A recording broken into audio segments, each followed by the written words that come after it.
see, when I say Lawrence May, everyone thinks we are just a spectacle company or opticians or chashma, but not many people know that the Bandra Sea-Link which you use very often, maybe twice, thrice in a day, 11.5 or 12 years ago, we did the first surveying of it. A lot of people use the Bombay-Pune Expressway, and our company did the first entire land surveying for it. The Konkan Railway, your T3 terminal in Delhi, or your airports. So it's a very large engineering company, a B2B business. So I could promise you 2-3 things in this program. One is that your time, so it has to be a paisa vasool of your time and effort. So whatever you come here for, I hope I can generate more value. I'm not here only to talk about success. A lot of people only talk about the success, but I'm also here to share failures of other people, of myself, of our organization. And thirdly is, in a market like this, B2B, business to business and business to consumer, we happen to be wearing both the hats. So the first part of the discussion will be a little bit about our company, a few other tricks which I'm going to really share with you, some of the magic which we really do. And they are really stuff. If you ask me where did I really learn my marketing, it's in the marketplace. We have a typical terminology we use in our organization, not that I invented it. Senior General Manager Mr. Dutta, whenever he rings up, we have 1,200 people with 103 offices, 60 key managers or brand directors. So when we ring up the marketing team and even other people who are not in marketing, we ask them, where are you? Are you in the market? And are you in the market means, are you in the marketplace? Do you know what's happening in the market? Do you know what your competitors are doing? Do you know what you are doing? Is your radar up there? Like the airport radar, you have to be constantly searching. And there's no really lack of business. There may be people are using the recession, downtime, slow down and everything like that. I think it's a big excuse. I think I had one Thai function about 4-5 months ago, which we had at Willinkers. I said recession is just a big excuse. People have got the money, they're just sitting on it, postponing the decision. They won't tell you yes, they won't tell you no, and they just keep postponing it. So I'll share with you what we are doing in our B2B business. I'll just pass out a few brochures of our company. This is especially the engineering ones, so you just pass them around. You'll be surprised, 1,500 products, 65 engineers, and the type of projects. Every day you get your sun, moon and tides using Lawrence May equipment. So in the Santa Cruz as well as in the Colaba depot, that's the stuff. Every day your humidity, temperature all comes from Lawrence May equipment, and of course other people who supply to them.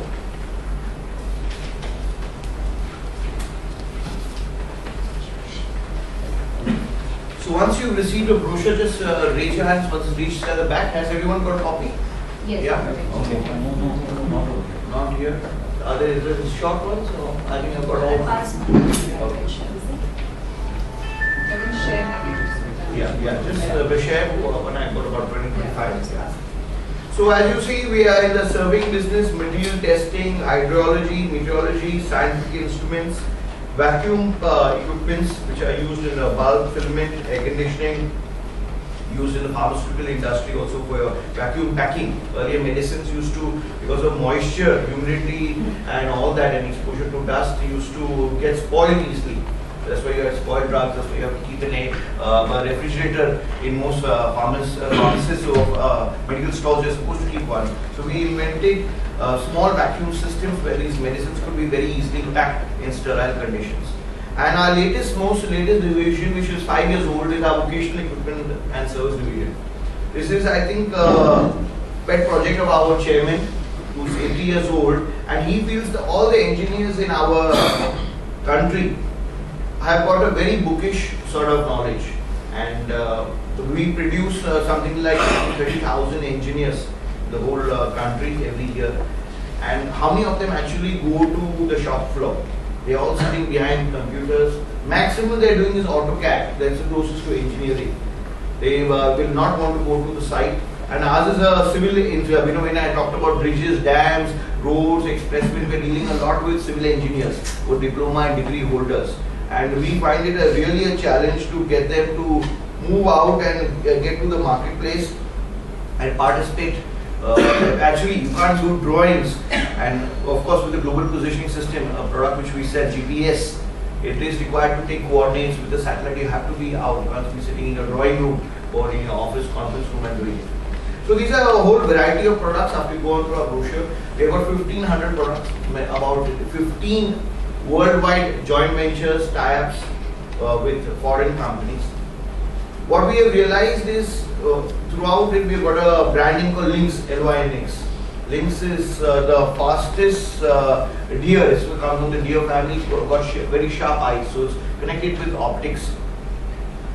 Our tagline has been in India's life and part of it, because we have always got to do with the T3 terminal, developing bridges, roads, expressways. It's all the infrastructure of the country, the SEZs, which are there to build India, to connect India in all sorts of ways, including for your logistics and other things like that.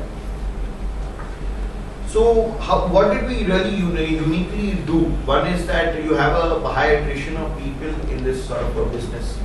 When you get these engineers, what did we really do? I think we did two real things which have made an impact. Everyone participates in exhibitions. You know, there's a lot of B2B exhibitions. In fact, there is one on building architecture which is happening in Goregaon. And there are a lot of conferences and trade shows.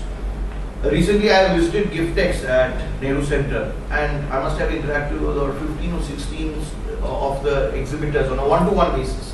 You won't believe it, out of the 16, only one of them actually has sent me an email back.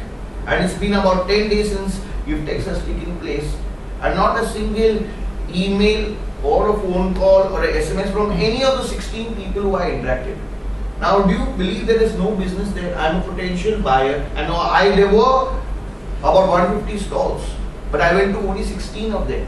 That means I had shortlisted, I watched them very carefully, and yes, they had some need. I had some need, that's why I went into them, because my visiting card costs maybe 3 rupees or 4 rupees, and I'm not just going to dish it out, but I give it to people who I see a value in and who I can take a value from. But no one contacted me except those 2 people. So that shows that your trade shows, conferences, exhibitions, and people are not got a marketing up at all, but they're not aggressive enough to, yes, you got a potential client. It's like you calling a guest to your house, and you just put on the television and continue watching the television and don't even serve a glass of water or orange juice or tea, coffee to your guests.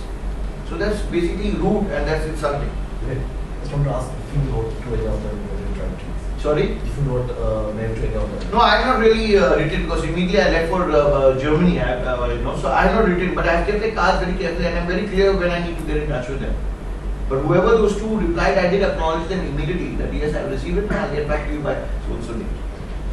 Now, coming very specifically to, I believe in the FU and FT model, that anytime you get anyone's visiting card or letter or email or even SMS, you have to follow it up. Either say yes or no, or say I'll get back to you and then stick to a date and time. And then the follow through model. So follow up and follow through is very important, because I don't believe there is a recession or slowdown. The more you dig, if you dig for dirt, you will find dirt. If you dig for gold, you dig for business or customers, there are plenty of customers. As I said, people are just sitting, they are taking an extended credit period. If it's 30 days is your credit period, they are taking 180 days now, but they still got the money. Every year, if you take a 100 rupee note and just sign on it, though you're not allowed by Reserve Bank of India, but just sign in on it and put a date and time, and you follow that note, it changes approximately 11 hands in one single day. That note of yours, that special note with your signature, changes 11 times in one day.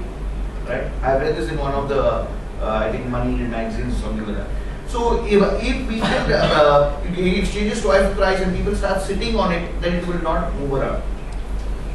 Now, I talked about basically being in the market. Now, one thing which Mr. Dattatreya started, he got a division after being in the company for 33 years. We got a 2% attrition rate in our company. He was given a challenge of a new division of microscopy. So, about 8 or 9 years ago, in the entire year, out of 13 branches and maybe at that time 40 engineers, he was doing only pretense about 8 lakh business, 8 lakhs in the whole year. Today, that division is about 4 crores of rupees, and we've added 250 different types of microscopes. So, from being actually in a zilch to how he reached 4 crores, I would like to share that with you. Mr. Dattatreya, we make microscopes for used in pathology, in dental colleges, in various fields, even in the jewelry industry. So we've got special microscopes with a tongue. We've got people from the diamond industry here, which can give you the cut, clarity, the correctness of it, the sharpness, all the 3 or 4 C's they have. Now, wherever we went to, whichever schools, colleges, institutions, hospitals, it's very difficult. There are 2 parts to it. To meet the HOD, it's not that difficult. You have to take an appointment. They hate medical representatives, so you meet them between say 3 to 5 o'clock and give them your brochure and everything. But they may be the people who can advise you, yes, we would like to buy this instrument, or we are planning to buy it, or we've got a budget for it. But the person who actually does the paperwork is someone called the purchase manager, or the purchase officer, or the purchase department. So Mr. Dattatreya and his team, when they were brainstorming, he's based out of Bangalore, he came out with a very unique idea. And I have not seen this repeated anywhere else. If someone has come across it, do share it, then I will take my statement back. He went to a particular institution, and now he's, I think, made this throughout and made it a monthly practice. He would go to a typical institution and take permission from the HOD that we would like to organize. We have got some new products, some new technology, or we got an expert speaker, and we would like to organize a high tea in your institution. We have failed. Now let me talk also about failures. Earlier, if the institution was in Powai, we would take a Ramadai nearby in Powai itself, book a nice conference room, banquet hall, call 60, 80, 100 people. You know how many people will land up? 8 people, 12 people, 2 people. And then we would be wasting the banquet cost, catering cost and everything like that. So Mr. Dattatreya, 33 years experience in Lawrence, may applied his mind, and he actually said we would like to fund and organize the high tea. We were following so-and-so speaker, maybe an international speaker or local speaker, and he happened to be in the country. We are not paying for any air costs. And remember, this is all about frugal marketing. So you use the circumstances within the budgets which you have, and convince the HOD or the principal, director, in charge of the institute that we will do things. Once he got a sort of canteen, common room, he would hire some tables, so borrow it, get his entire team organized, and just white tablecloths put it. I've actually drawn it here on my pad. He used to have 2 beautiful sets of flowers at the end of it. And he would try and change the environment with his team, or the entire common room or staff room or canteen area, into something different. Even those flowers, some of the professors, as soon as they would enter, say, we never see flowers here, or this place so well decorated, or some nice welcome banner, or his entire team energetic, cheerful, willing to shake your hand, willing to give you their visiting card, willing to get your details. One. The second thing he would do is he would never organize the snacks, tea, coffee from the canteen. He would get it done from outside, see that it came on time, see that it was hot. Because all professors, teachers and all were used to that same old canteen food. And he would make a special invite a week, 10 days before, and send it to each and every person in the college. So whenever you go to, say, a dental college, there are various departments who use those microscopes. So he would invite all the people, invite the director, the principal, the reader, the professor, lecturer, there is all different categories, and invite them. So this is something very unique. What he further did was, after doing this exercise number of times, he started inviting the surrounding, taking the permission from the principal, and surrounding colleges and institutions, calling them. Now Professor of Botany would love to meet another Professor of Botany from another college, exchange notes, exchange back, they've heard of each other. Some of them were in the same BE or B.Ed training college. They had not met each other for months and years sometimes. So there would be a sort of a fellowship. So this event would happen from 4 o'clock in the afternoon or the evening to maximum 5 o'clock within the premises. Cost of hiring a banquet hall, of getting people to come to this banquet hall, transport. So 4 to 5, and by 5:15 everyone would start disappearing because they want to go home. Typical government mentality. I guess I've seen these instruments, I've listened to your 10-15 minute talk about the new technology, the new type of microscope, the magnification, the blood plasma cells and all that whatever stuff is there. And then, so in 1 hour 15 minutes, 4 to 5:15, you will get a database of all the people. We would keep a visitor's book where the people's details would be captured, whether they were interested in a particular microscope, they wanted some more details and everything like that. It was not kept at the end, immediately a sheet just near the microscope. So supposing this is the microscope, say called LX500, if they were interested in this one, they would just put a sheet, yes, I'm interested, I want some more knowledge, or I want a demo, or I want this unit to be kept in my college for a week or 10 days to see my students like. with all this invention and innovation, we actually came out with a microscope called a pentahead. Pentahead means 5 heads, penta is 5, where a teacher could demonstrate a particular slide projected on a whiteboard and 4 other students could concurrently see it. Now this was not one of our products which we really had. It was available in the world, it's not our invention, but we brought it to teaching colleges. And this scheme is only if you're listening and interacting with your customers. Because the professors would say, that I am showing it, now whatever slide you put it within hardly 2 or 3 seconds it's up, projected on the whiteboard, so the entire class can see. But they said for the detailing, for counting the cells, you needed to have this pentahead, and that's what we did. Another example of our engineering division, which is really our bread and butter, which we have dumpy levels and tilting levels. We introduced a new product called automatic levels. So it was higher intake. It's like a 286 computer, and then you got some Core U processor, high-end computers.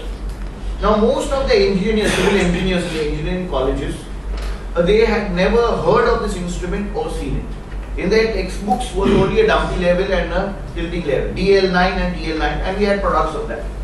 So we went to the HODs also, says that we would like to show the students this latest product. So first we showed it to the professor. He himself felt, yes, wow, I'm dealing with a 4th generation technology product, let him play around with it, get used to it.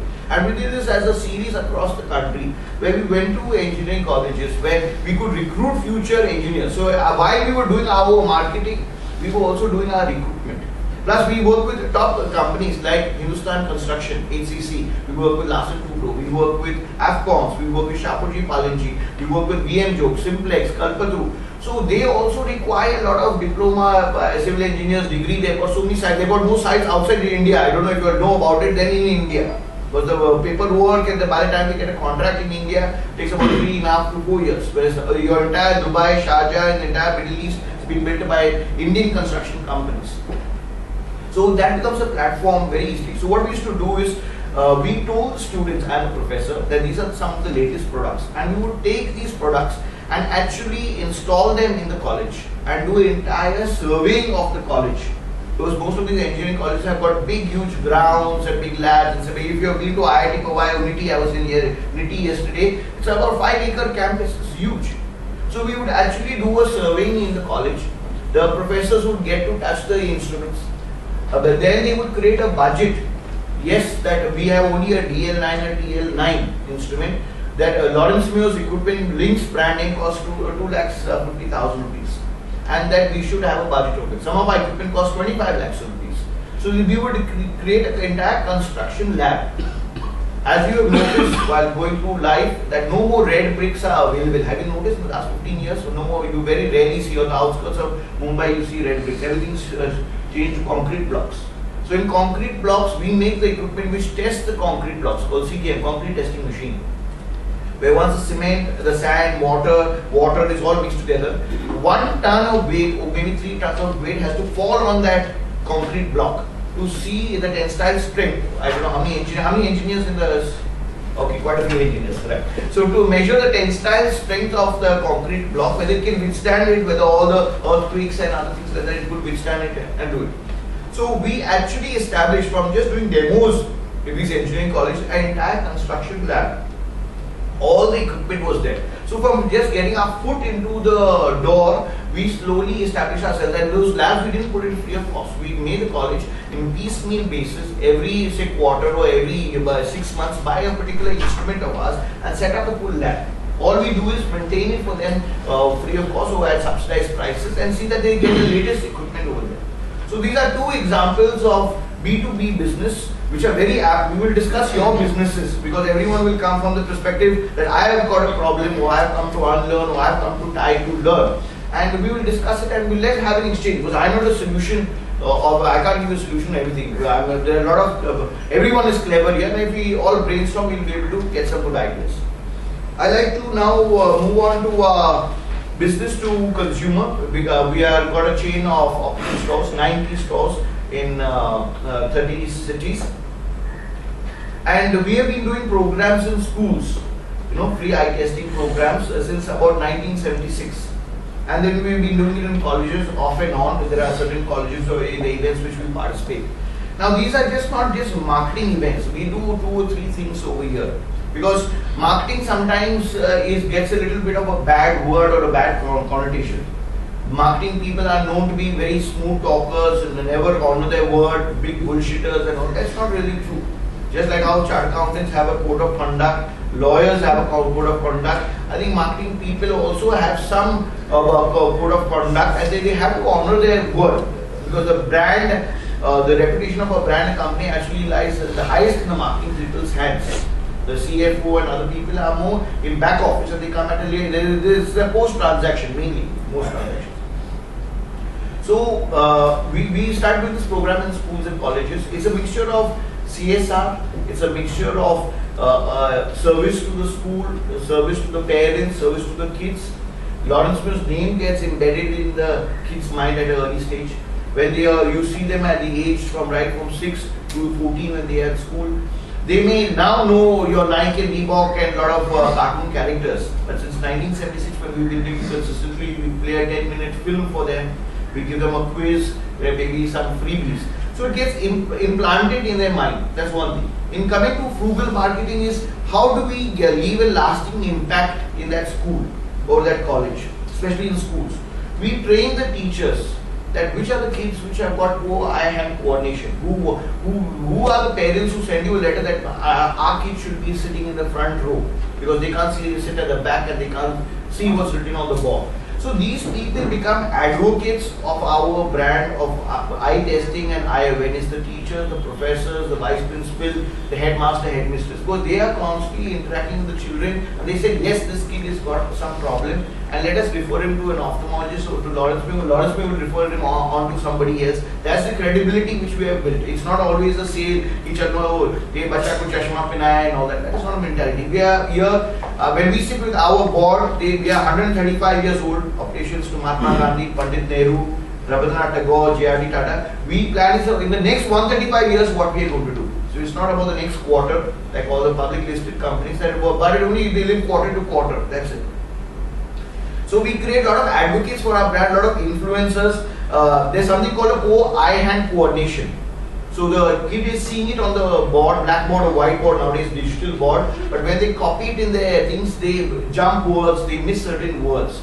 And the teachers are taught how to detect it. We've got certain leaflets on Teachers' Day, which is on 5th September. We send a booklet to all teachers on what to look out, what are the signs to look out. So it's a thank you message to them as well as what signs to look out in the class of 40 or 60 which are there, which are the kids which required to be there. So indirectly our marketing is happening without spending any money. If I ask you how many of you all have read the newspaper today and remember the ads, you will not remember. I want to do a quick survey. How many of you all have got an Aadhaar card?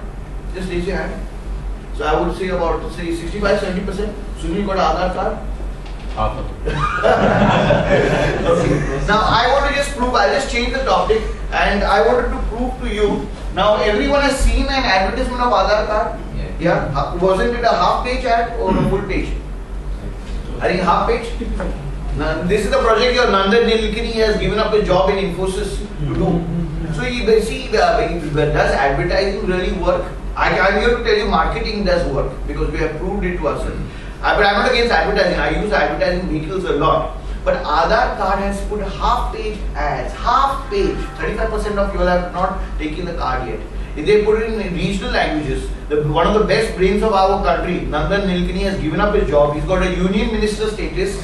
And I have done a survey, but a lot of people in Bombay have not taken it. So from the newspaper every day, whichever I read 3 to 4 papers in a day. Now this is a tool which I use very effectively in marketing. We all read a paper. This costs you between 3 rupees. If you take it to a Times of India as 5 rupees. Now for my B2B business, right, I spend a good about 20 to 25 minutes on the newspaper. So what are the future projects?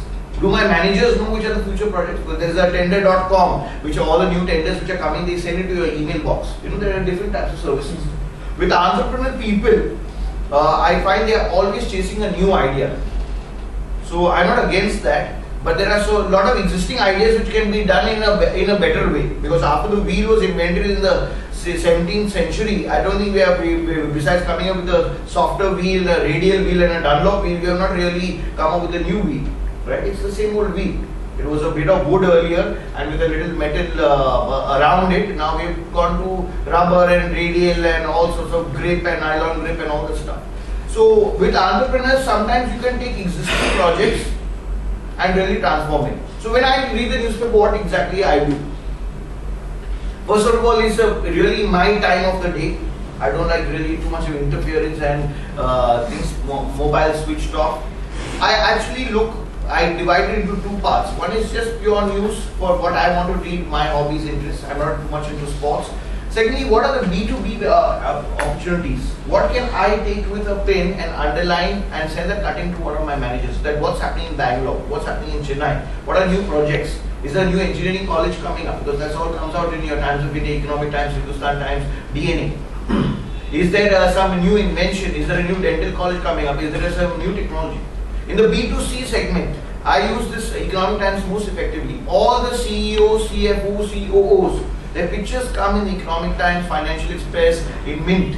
And if you can see clearly in the optical business I have two types of customers. One who's wearing a spectacle already and one who's not wearing a spectacle. Now we'll just deal with the ones who's wearing a spectacle. He's already there in this Economic Times. So we have got a database. We interact with 35,000 customers every month. I'm sitting on a database of 60 lakhs, 60 lakhs, because we are computerized since 1988, much before I even joined the business, right? So we check, is that particular CEO our customer or not? And why is he come in Economic Times? Either he's come for bad news like Vijay Mallya, or he's come for good news. Either he's got a promotion, or he's doing a joint venture or M&A or something, he's taking over some company. So we send him send him or her a congratulatory letter for appearing in the Economic Times so edition. And I know they are spectacle wearers because I can see it. Right? So I find out if they have my existing database, and then my local office, supposing they're based in Chennai, the letter goes directly to the person who came in this Economic Times. And a copy of that goes to the Chennai office to look out for and welcome this customer in all our 10 outlets in Chennai, in Alwarpet, in Adyar, T Nagar, in Anasala, in all the things that look forward, put this customer on this hot VIP waiting list. So this is very simple. Advertising, marketing and all, you don't require any really some big buy. It's a little bit applying your common sense and you have to have a thirst. Every day I get up. That's why I find all of you all with such common interests with me, is that thirst must be there. Don't say there's no business.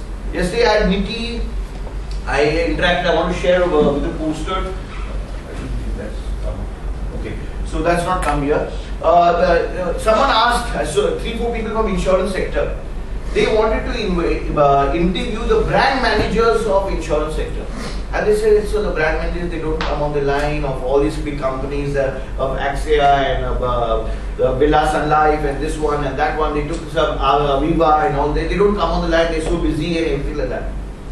So one of the professors at NITI and Laksh, which we had an event yesterday, says, why don't you do the other way? Just ring up Just Dial and tell them that you want to buy an insurance policy. And you will see a flood of agents will ring you up and call you and come to your house and office. You want information about the insurance sector, about the various policies, how's the market growing. So if the brand manager of Aviva can't give you the information or doesn't care the tuppence to come on the line, then you do it the other way. Or you call him to your house, maybe not him or her directly, but at least someone from their department or from the marketing or business development department. So these are I have got a few other things to share with you all, and then we can really, you can ask questions in between, not a problem.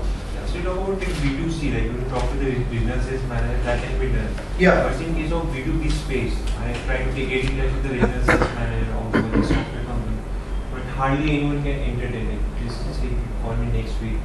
So how it can be done in B2B space?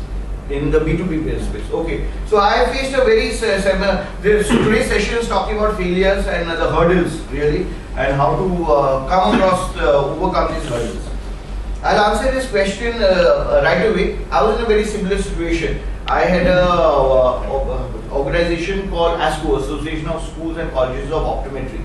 Now we have 30 colleges across the country and 120 sort of larger member organization. We have a catch-22, it's a backward integration to my business because we hire optometrists to be in our business. I went to Wilson College in Chopati to meet the principal with an appointment.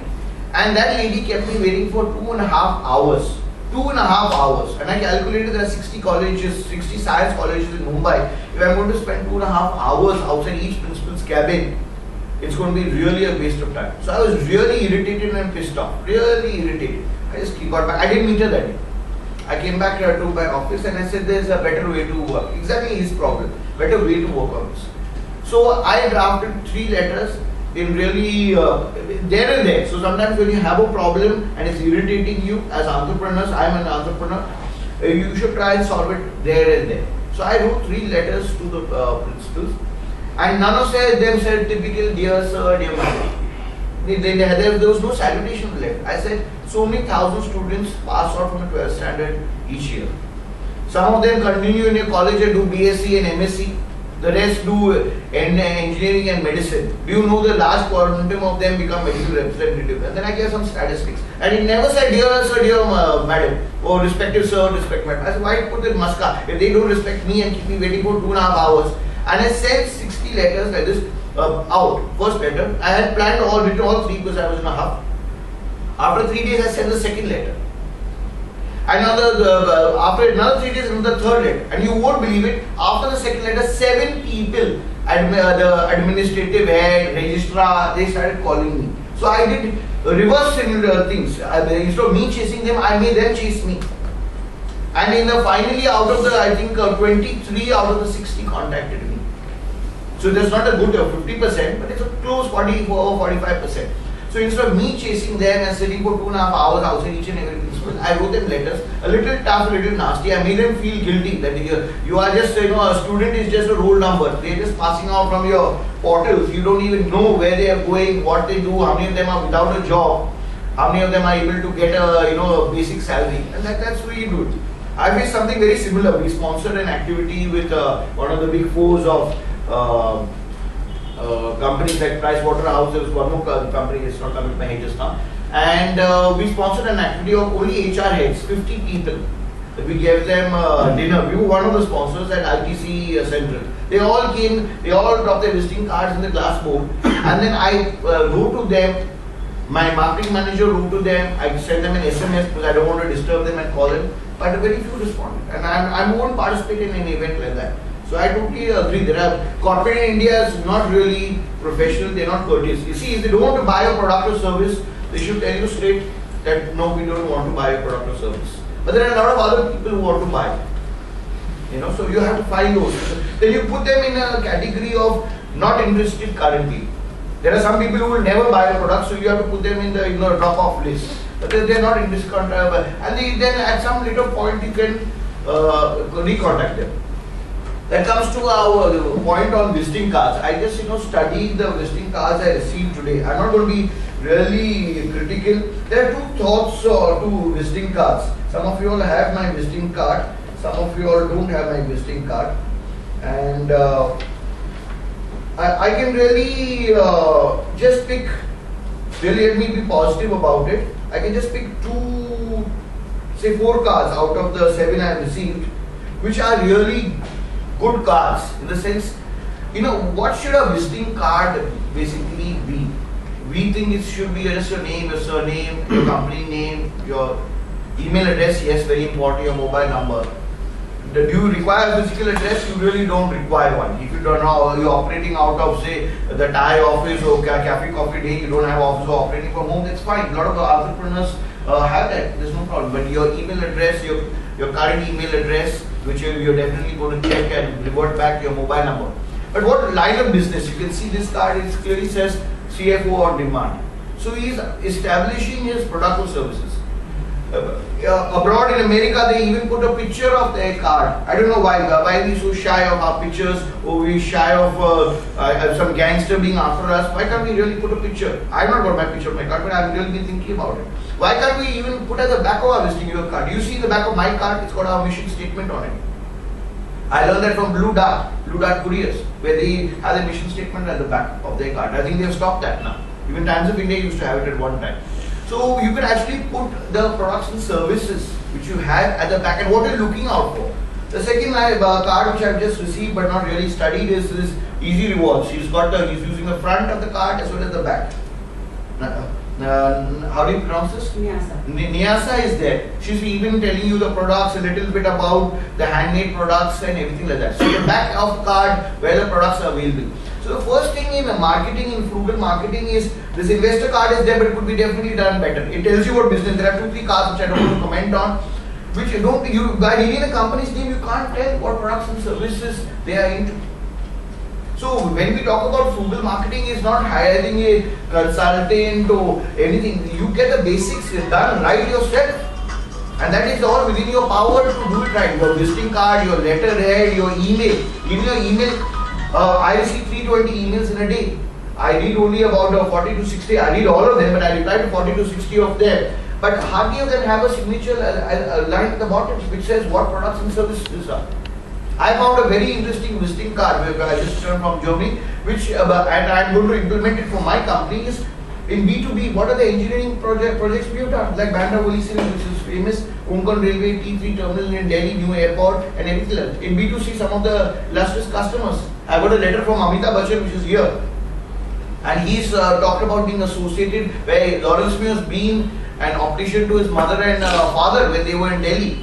And I have not met him so often. I met him only twice in my lifetime, but we always interact. His birthday, his 70th birthday just went a few days ago on October 11th. So how do we actually, once you get a visiting card, some of you have, I think, how many people have not carried visiting cards here? One, no, there are some 2-3 people are feeling shy. So there are about 5 of you all. So you can't come to a networking event without having, I think we have not reached that level where we just exchange, SMS and we've got our QR codes where each one's got everyone. And I've got 5,900 numbers in my mobile, 5,900. I have to systematically arrange them. I have to put them city. I'm operating 32 cities of India. So there's a science in that, and that's how I would want to share with you. So if I'm dealing with someone, say in Ahmedabad or in Ludhiana, so Ludhiana will be LUD. If he's in real estate, it will be RE for real estate. If he's a owner, it will be OWN for it. If he's a broker, it will be RK. And then his name and then exactly which area he or she is a specialist in property. So with 5,900 numbers in my mobile, I have to have a science in it. So when the person calls up, I can immediately look at the number and go to, I may have not met the person for say 12, 15 months or 18 months. Go back to it. So frugal marketing is all about getting your, we don't send too many couriers out, but hardly any companies use the envelope of their courier to effectively say anything. It's just got your company name, if not delivered, your company name, sometimes an address, even our addresses. I remember once I called a person to meet me in my office at DN Road in Fort South Bombay. He landed up in DN Nagar in Andheri, and he said, I'm searching for your office. He was in DN Nagar in Andheri. So because he had bad geography of him, or maybe not clear explanation from my side of where exactly he was DN Road Fort. So you have to say now South Bombay, North Bombay, Central Mumbai, West Mumbai, and that you have to be very specific. That's not on your visiting card, that's not on your letterhead, that's not on your email. So these are few very simple things which we can really use and make it. A visiting card is not a cardboard of 4 inches by 3 inches or 2.5 inches. It's your salesman. Or it's a saleswoman. It can work for you. I'm telling you, people, I distribute on an average 600 visiting cards a month. 600. I mean 20 new people. There are a lot of you, Hadi, Sunil and Z, and maybe one Mrs. Kasbekar there, who I know from earlier. You're all new friends, and this young lady here. You're all new. So on an average, I give out 20 to 25. I receive 20 to 25 new cards, and I give out 20 to 25 cards. 600 cards. 600 people are actually touching and feeling your product, service, your B2B, and you can actually touch, move and inspire them. This is what I am. You can't tell all the insurance agents to get out of the market that you want to be the only. There are 1,500 opticians in Mumbai. We have got only 10 branches here. But still we compete. Our business is growing between 10 to 11% year on year. And if you do effective marketing, the results are definitely going to be there. Now post-event, as I told you from Giftex, hardly any people. BNI, how many of you are aware of a BNI? Okay, quite a few all of you. Okay, great.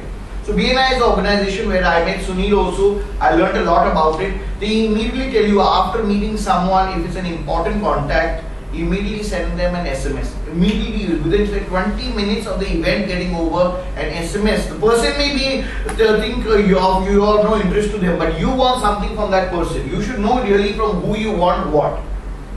That's the first thing a definition in marketing is. You should know who your target audience is, who your potential customer is. I forgot to complete a point when I was talking about the Economic Times. So I talked about one part of the people who wear spectacles. But the other part who don't wear spectacles, have they had really an eye test in the last 1 year? Can I send them a free eye test voucher to come to one of our outlets? And there is the concept also, which I learned from Vodafone. It's called Happy to Help. You know, there are so many people who ring me up now with 5,900 numbers in my mobile. People don't always ring me up to give me business, or give my brand business, give my institution or organization business. They want a connection or a lead, or they want someone else's lost number or some address or something. You won't believe it. A top banker from London, he arrived here about maybe 3 weeks ago, and he rang me up for the most. He's a regular customer at Lawrence & Mayor. For the most nondescript thing, I smiled to myself and replied to him. He said, Vivek, I'm en route from in Mumbai. I'm going to Singapore. I need to pack up biryani to take for a colleague in Singapore. Okay, which is the best place I can get a biryani? It won't spill in my bag. It won't leak. I said, ring up Jafar Bhai. He'll give you an airtight bag, and you can take it. And he said, should I send my driver? And he was very hassled by it. I think he was leaving in the next 10-12 hours. So I said, no, you are reach Candy Little Gibbs Road. He'll deliver to your place. Just give him the address and order a little extra. Keep your family because they have a minimum ticket size to order. So he was completely amazed. I took a problem off his head and was able to. He's got nothing to connect with my business. But if you are willing to help people, now why did he have to ring me up? He's got plenty of friends in Bombay. Why did he choose my number? And because he knows I always work on a happy to help concept. So after any event, you meet any people, send an SMS to them immediately within 20 minutes. At the end of the day, send an email, just a short introduction, what your company does, what are the services you provide, how are you unique and different. Yesterday when I was listening to the best brains of engineering at NITI were there. NITI is graded number 10 in India as the MBA schools, and most of them are engineers, all of them are. And they came out after studying the Lawrence Mayor brand. They said something Lawrence Mayor does very uniquely in Bangalore was the home and office delivery. Because Bangalore, if you know, is a crazy city in where traffic is concerned. People can come to your outlet to place an order, but to pick up their glasses or their contact lenses, they find it a nightmare. So we have a home and office delivery, a free home and office delivery. You have to just specify to give a call and finish. Today we have got mobile POS terminals. Your mobile GPRS terminals where a person can come to your house or office, you just swipe your credit card and you clear the balance. You don't have to have cash ready over there. The third thing which I do, so after the SMS is gone in 20 minutes, after the email is gone end of day, you send a hard copy because that email will get deleted. That SMS will get deleted at the end of that day and then you have forgotten. So you are slowly getting into using frugal marketing. These are all tools which are within your 5 fingers, which you can do yourself. Then send a hard copy. You know, it could be for so many financial people that you may have to pay for say 5 services, but you will get 1 consultation free. Why should you offer your services free? Our eye testing used to be free for schools and colleges, and they still are. In 2008, we started charging for a corporate eye screening, and the companies who took it free, we were very skeptical. We were very nervous. Will they start paying up? Because once you get it for free vada pav, you're not going to pay 10 bucks for a vada pav anymore. You know, like the photocopy guys, they had a challenge. Everyone wants to pay only 50 paisa for photocopy. If you talk to a photocopy guy, he said, "Sab, abhi tak वो 1998 का भाव में वो लोग को photocopy चाहिए. जब हम बोलते हैं 1 रुपया 2 रुपया हो गया, वो बोलता है कि तो मतलब 50 पैसे में क्यों नहीं देता है?" So talking to common man, common people is very important. You get the best ideas. I'll give you a short example from Mr. Harsh Mariwala. He's he's a mentor here. You see his picture. He comes a lot to Thai events.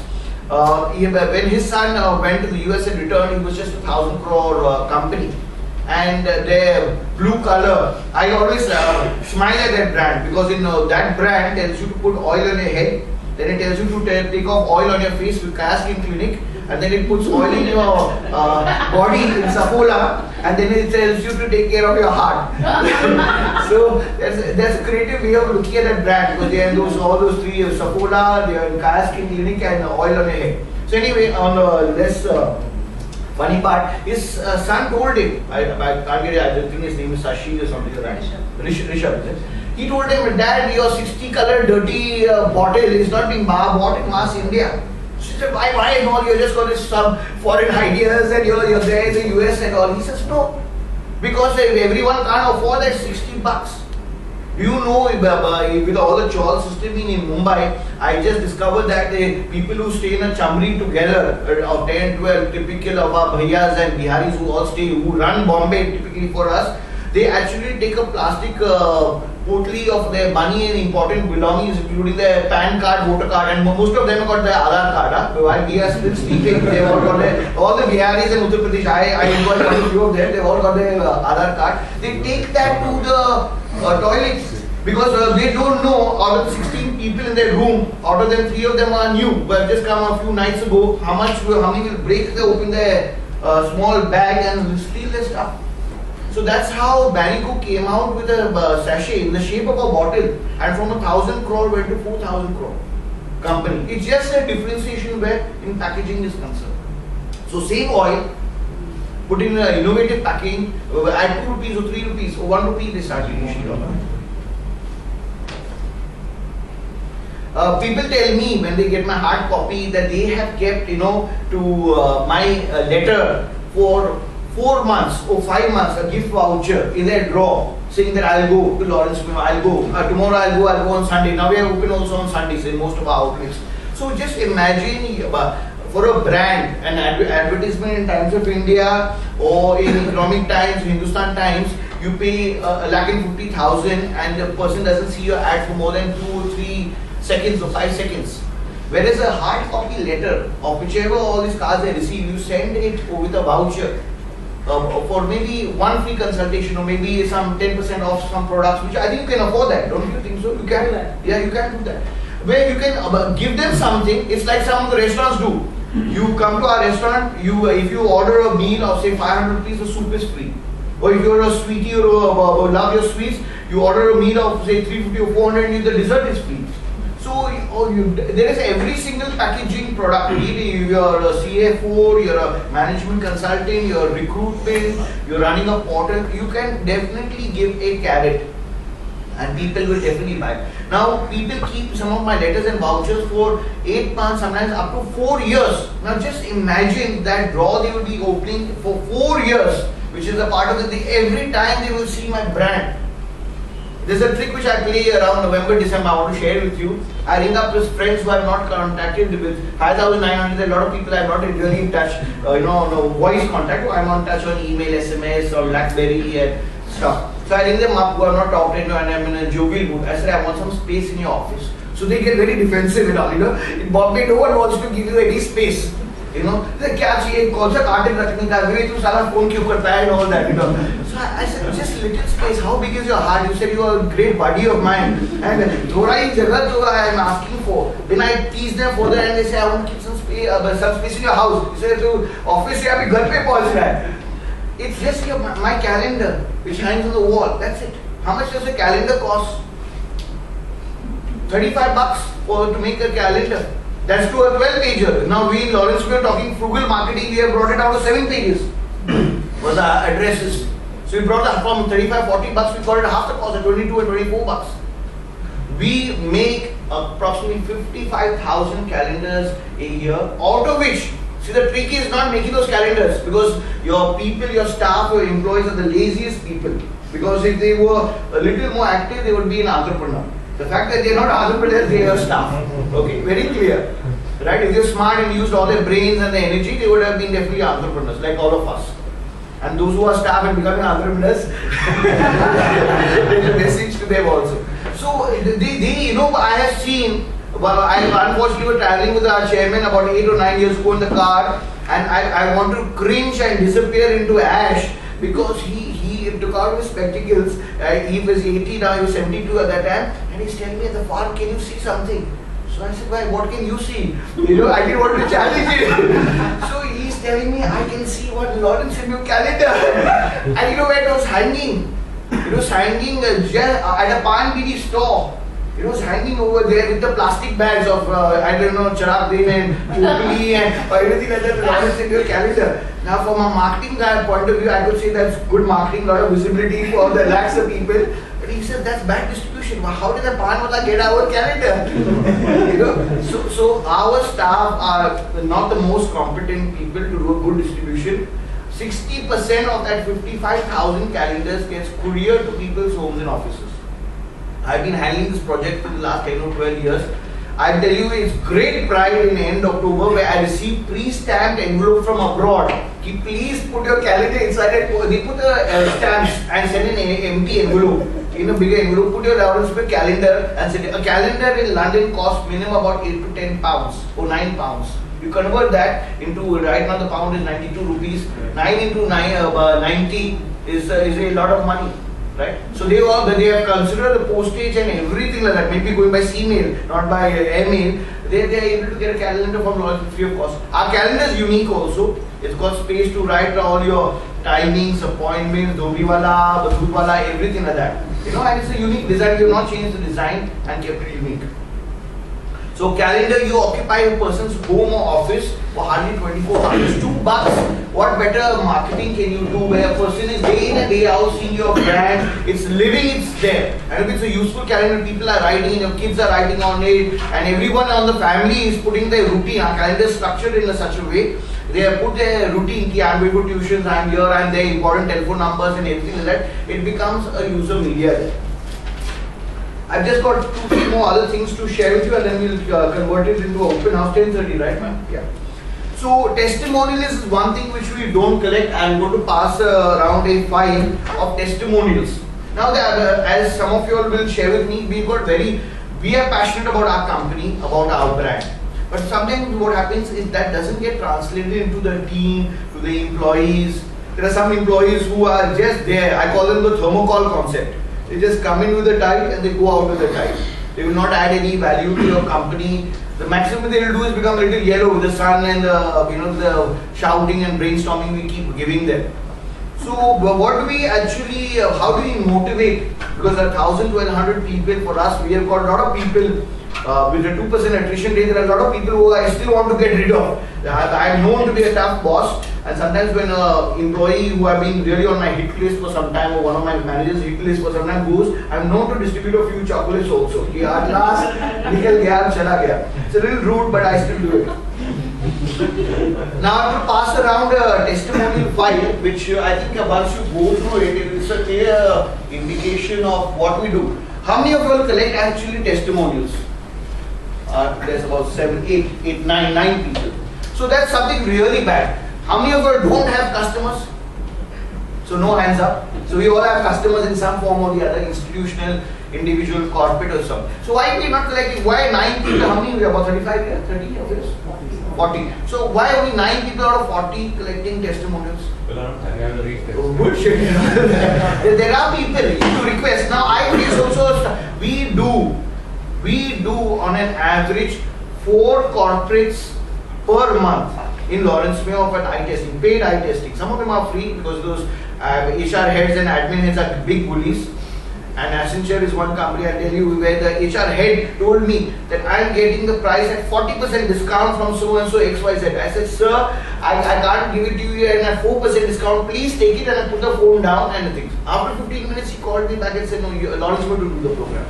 So they try to bully and bargain with you, and if you succumb to it, then you will see there is a recession on. If you keep to it and say, no sir, I don't want the business. See, we are not bikaris. As an entrepreneur, you have got a pride in place. Why do we charge for our service? No eye testing in Lawrence May is free. You are occupying chair time. Our staff, our trained professional staff, we have 4 to 6 training programs in a year, are talking to the people. So there is already a cost, there is an overhead cost, there is an air conditioning cost, there is sitting cost, there is having a chai, tea, coffee cost also. Okay, so I'll pass around these testimonials, so I'll have a look. Now I'll tell you the sort of problem which I face. Okay, so 400 companies we collect only approximately about 150 or 180 testimonials.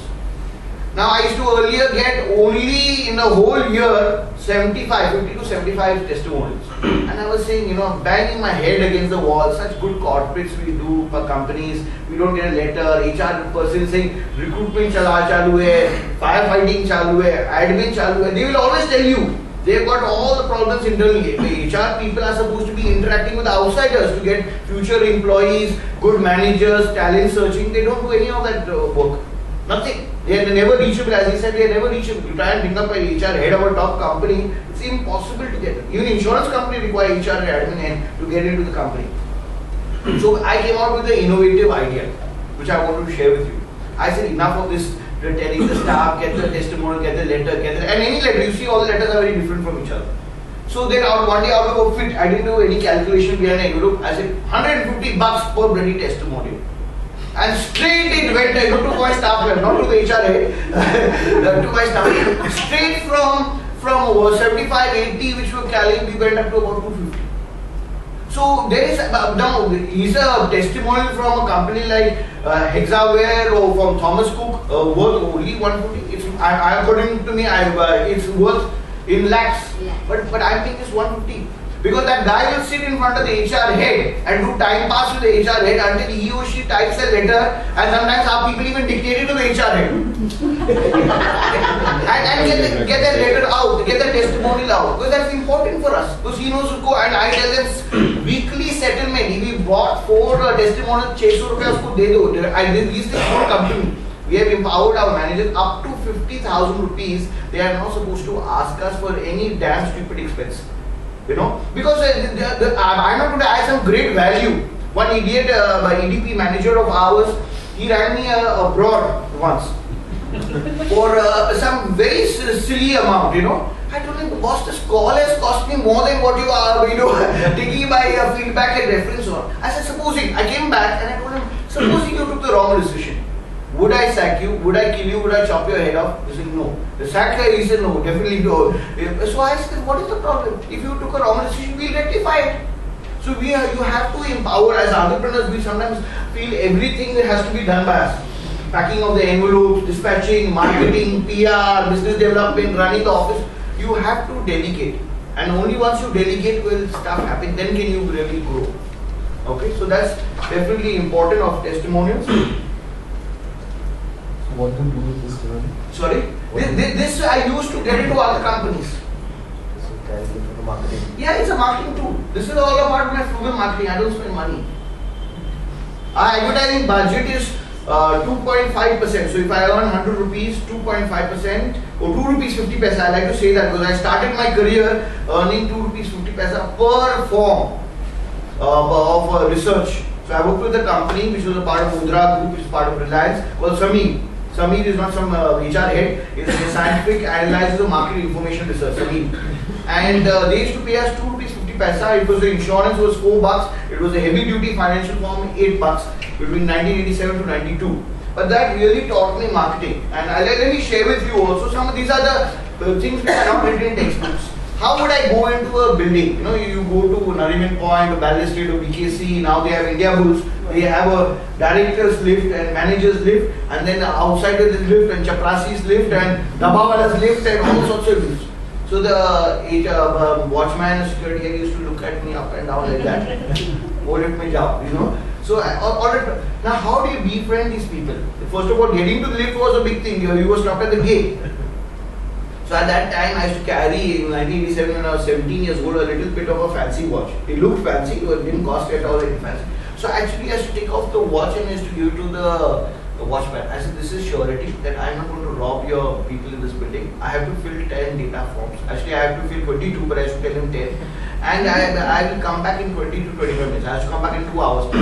But I used to tell him this. And then I used to tell him, gadi dekho, uska battery dekho, this. And I used to keep him busy for a little while. I used to just disappear and come back. And I have never lost my watch, ever had lost my, they always give it back and sit with them. See, when you take something from someone, sit for 2-3 minutes, not going to kill you. Give him also one eye testing coupon or something like that. They also feel very empowered by it. If he comes, we have got a lot of free spectacles, donated spectacles, we just give it off. Taxi drivers come, Pasis there, Doodh Bhaiyas come to us, so many people. That is part of our CSR budget. 0.5% to 1% are part of our CSR budget. Then database is, I told you, we sit on 60 lakh database. If we are sitting on 35,000 customers per month into 12, you multiplied, we've been computerized since 1988. So the huge the database of things. Something which I believe very strongly on, there is no recession, there is no slowdown. You are just being lazy and in your comfort zone. Word of mouth or worm is a better word to remember. Word of mouth marketing is the best form of marketing. It doesn't cost you the. I'm telling you, our Indian weddings are a classic example. You ask most of your neighbors, your key may be lying in the neighbor's house, but do you have the visiting card of your neighbor and what business you do? No, you will not have the visiting card. Because we always switch on and off from business and all that. I know of a gentleman who in Chandanwadi gives out even visiting cards. You know, where Acha Mila and he gives out visiting cards. At funerals also he gives visiting cards. He does well because he says, it's a great place to meet. I met this person after 15 or 17 years. One person we have lost. But that is an opportunity. So we are in our own ego. Ego, I learned a new definition, is when you edge God out of your life, you will call it ego.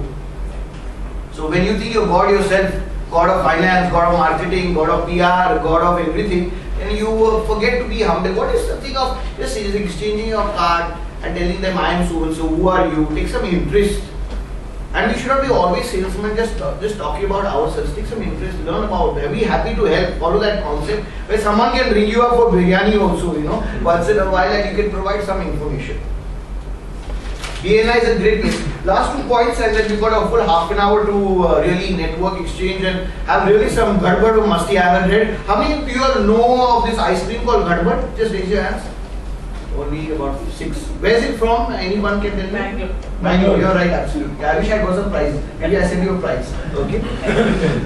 Not really. I recently got a photos Yeah. of a hotel in the menu card. They have said gadbad, ice cream with gadbad. Yeah, right. Then there is a Sunday. It's a NDAE.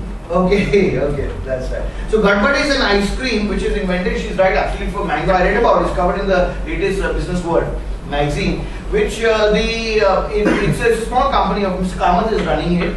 Just a father and son, and the father then I think passed away, where he mixed 2-3 ice creams. He added I think a little orange flavor, strawberry and some cake and all that, and mixed it. And it was called something else, a typical South Indian word, but the most people in Bangalore used to be North Indian doctors who came to Manipal to do studying. So they could not pronounce that word, and then he made it into Gadbad. And then some South Indian restaurants have got it. So I come to a concept called Looker marketing.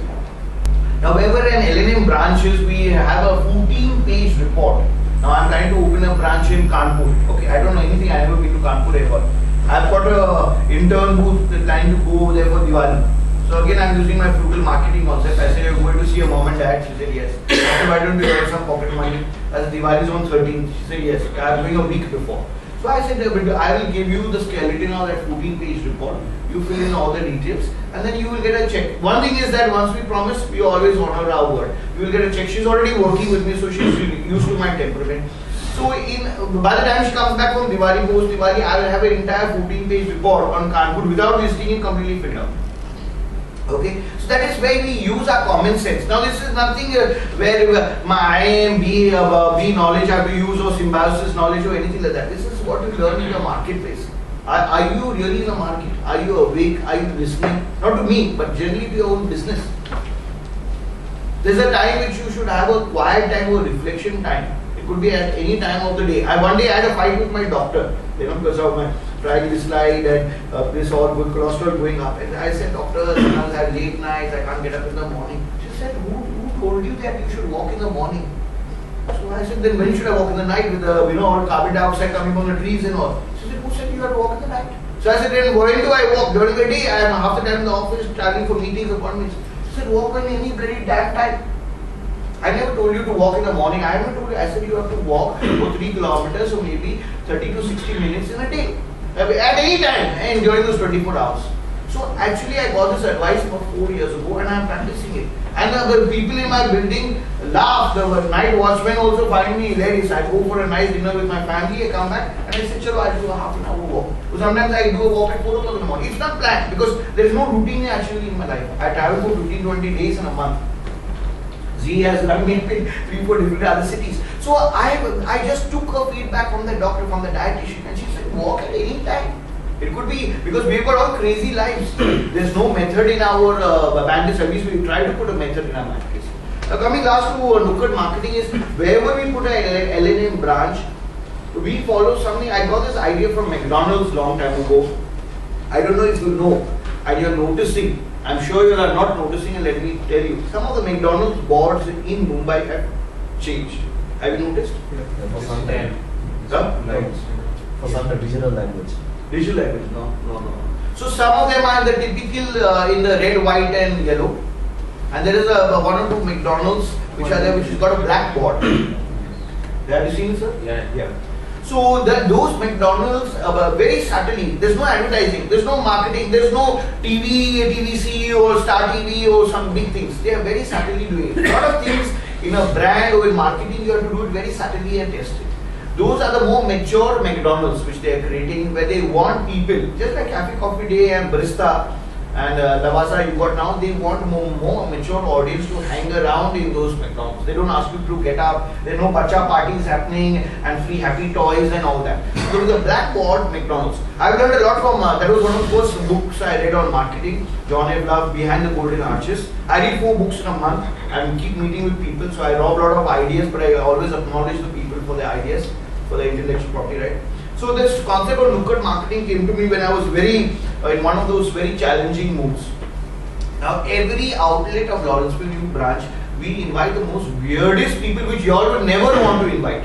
When we open in, say now we'll take example Kanpur, you know who we'll invite? We'll invite the superintendent of police in Kanpur. We'll invite the police commissioner in Kanpur. We'll invite the municipal commissioner in Kanpur. We'll invite the octroi head in Kanpur. And you know, there are a lot of people who we don't think of them as a target group or target audience or our customers. But in Nukkad marketing, if we got a branch there, 5 to 10 kilometers, B.S. Nagesha of Shopper Stop taught me this. He says, Vivek, when he started his one in Andheri and then later in somewhere else, and they've got about 8 or 9 shopper stops here. I think. He says, people will move only 5 to 7 kilometers or maximum 10 because the Indians are very frugal.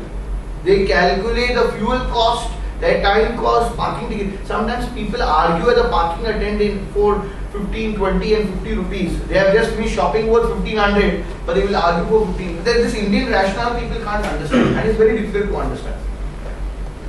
So don't always judge people in the things. You have to look at it from a very holistic point of view. Some of our customers, when we started opening on Sundays, people would come in rubber chappals, not shaven. Look as if some of them had a hangover, not combed their hair. The best industrialist would come in his car in the top series of Mercedes, BMW on Sunday in rubber chappals in half shorts. Wow. Because why? That's the only day of the week he got to drive his car. And he's not bothered of wearing his corporate jacket and suit. He decided not to have a shave, not to comb his hair, and he just come. The maximum day, and he'll brush his teeth and come. We have identified those people. We have trained our salespeople that don't judge that person that he's looking like that, maybe like a furniture on Sunday at 11:30, 12. Oh, he's going for a branch out, but he is, and they spend a lot. Our outlet one branch used to do the whole day business. Will be shocked. 2,500 rupees business. Just whole day, 2,500. The staff salary of that 6 or 8 staff would have been much more than that. If you take a per day cost. And then we did something in Nukkad marketing. For 4 years we did a campaign from 2004 to 2008 where brands like Bombay Store, Apralis, Lawrence Mio, Raymond's, Rhythm House, West Side, we all came together and we got HSBC. And my friends still today talk about it, that we got HSBC to give us 60 lakhs, not 1 rupee less than that in 4.5 years time to advertise about our outlets that we open on Sunday. So there was a strategy from HSBC, let me explain to you. Westside used to use ICICI's bank and HDFC's terminals on Monday to Sunday. HSBC said, you have come with this business plan. I drove this project for 4.5 years with some others from Bombay Store Media. And we went to HSBC. It says that we want advertising and marketing support for this whole area. Sunday shopping at Fort it was called. Because today you go to Fort, you play gully cricket on the main road.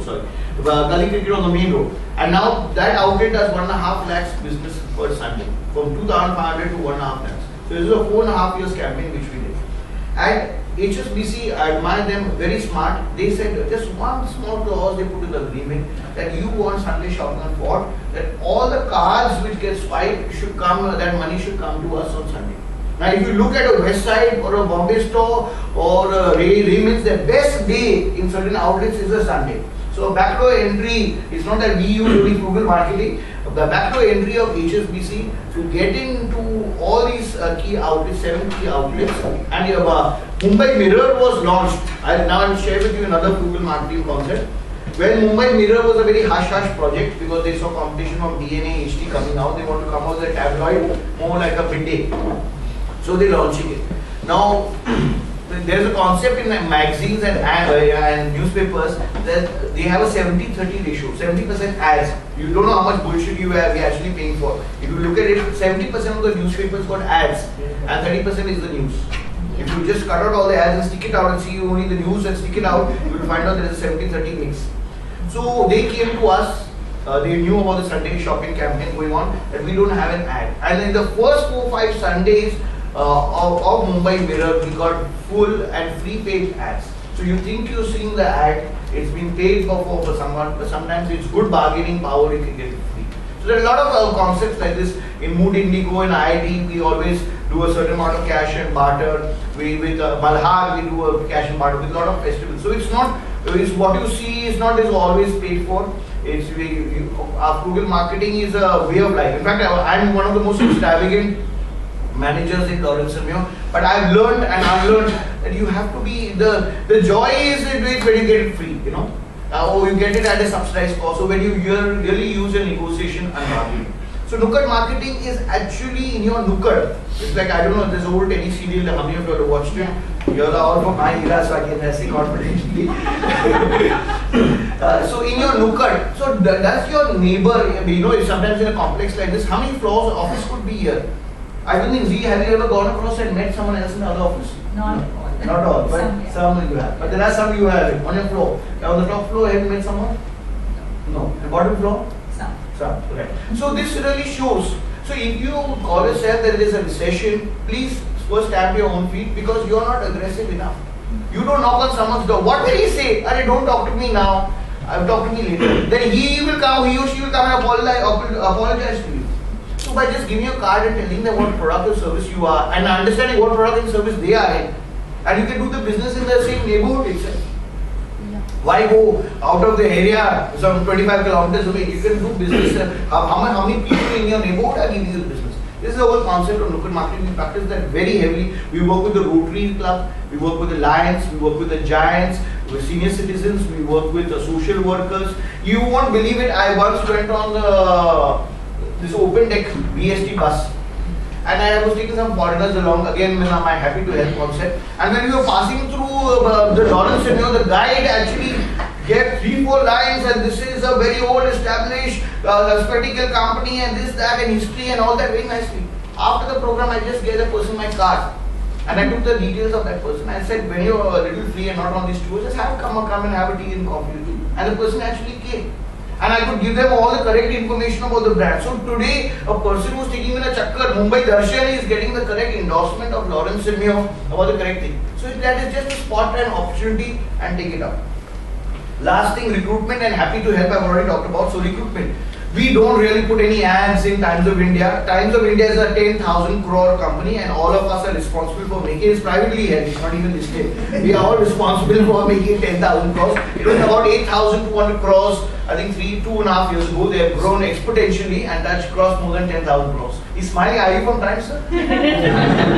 Right. So they own the radio, they own the television Times Now, they own the print and they own so many magazines. I don't know if you all know, but Warren Buffett bought over 1,600 newspapers in the last 2.5-3 years. I don't know why he's investing in it, and he thinks the newspapers are not properly run. He's got a whole blog and a whole stuff on why newspapers are not properly run. But that's a separate topic.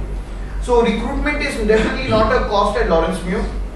We receive every week. I receive at least 6 to 8 applications from people who want jobs. Not in my company, in some other companies.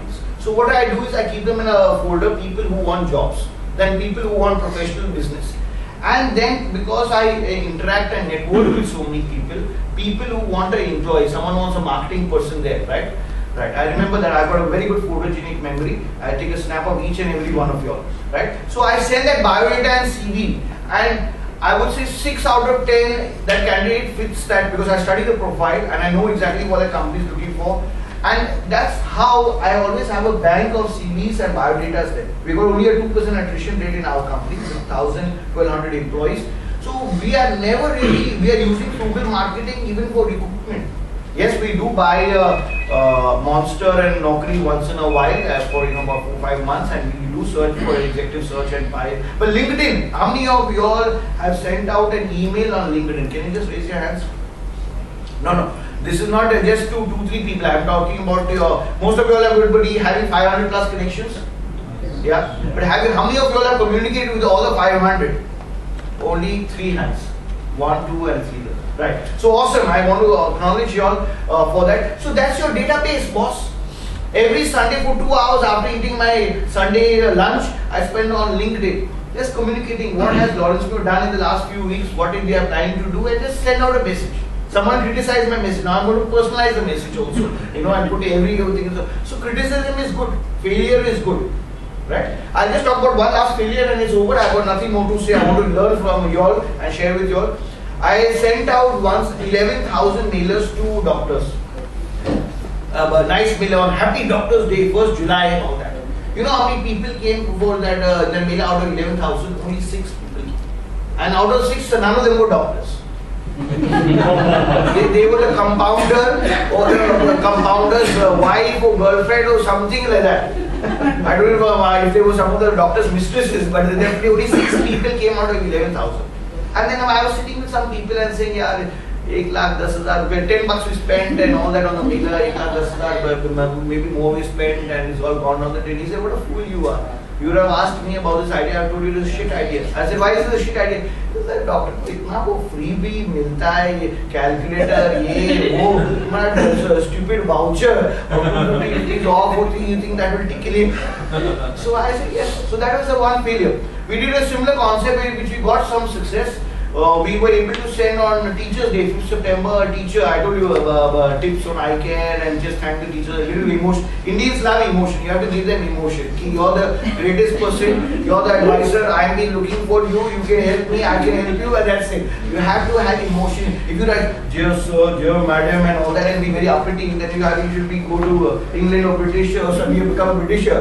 So you have to use and a little bit of Hindi gyan in your message. How many of us very cards are in Hindi? At least the government employees know one side English and one side Hindi, and has to be a Rashtriya Bhasha, right? So none of us have it Hindi card. So that's all. Thank you very much, Jai Hind, and I'm happy to. Really wonderful. A lot of. I hope I didn't confuse you all, because I don't want to give you a paisa vasool and whatever I do. And it was worth it. Okay, It was more than worth it. So I think let's open it to questions first. Yes, sir. Be frank and all, because if you ask me some tough, uncomfortable questions, I love it. Can you tell something about the brand, Lawrence and Mayo? How? Sure. So it's a old Jewish company which was a multinational. It was in 9 countries of the world. And typically, Bahu Guna, I don't know how many of you know Bahu Guna, he was a freedom fighter. And he burned down one of our branches also. So there was a big Quit India movement which we all know about. And there was a gentleman called L.H. Aniston, a Britisher. So from Jewish he moved to a Britisher. He wanted to sell the shares of the company and get out of the country. So they were really, the Quit India movement was catching on. And we were a brand, we have made the spectacles of the Queen of England in 1923 in India, in Mumbai. Handmade spectacles with jewelry, and each royal family had their particular color. It could be sapphire or their birthstone or something like that. So we used to make handmade spectacle frames, even watches at that time, which was handcrafted. So then my grandfather was an employee in the company, and he was able to, they gave him an opportunity from 1945 to 1972 to buy out the majority of the shares of the company, and he used to be in Karachi and Lahore, then he ran only the Indian operations. The rest of the world, they also started losing control, because I think they had diversified too thin, and they were losing control, so they sold it to all the country heads, whatever is there. But we are the only company which has kept the original name, Lawrence and Mio, and not changed it, not made it into some Lalchand and something else, Motiwala. Weird question.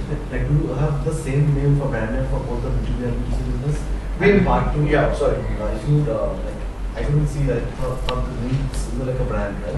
Yeah, it is a brand. So, but that is like a B2B business. Or? Yeah, B2B we have got links, and for vacuum pumps we've got Vacnic with a V. Okay, so these are like the brands for. Yeah, for the B2B business, that's right. But for the company, it's the same. Yeah, for the company, the mother brand is Lawrence and Mio.